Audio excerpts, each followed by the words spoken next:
The Moscow Art Theater was a revival of Yiddish theater.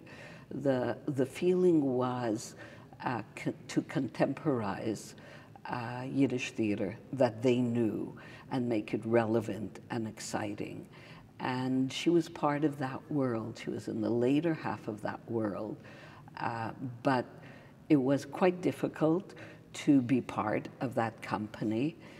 But she was accepted, and she has a wonderful story about how she was accepted and what her audition was. So they asked her to steal a little pen knife that was on a table. And she stood up and said, just because I'm from the country, you want to make fun of me and you want me to steal, and that's against what I have learned.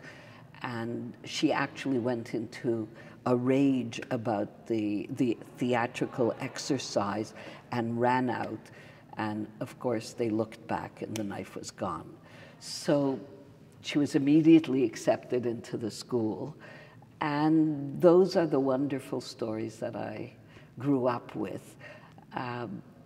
She recalls those years with so much love and passion.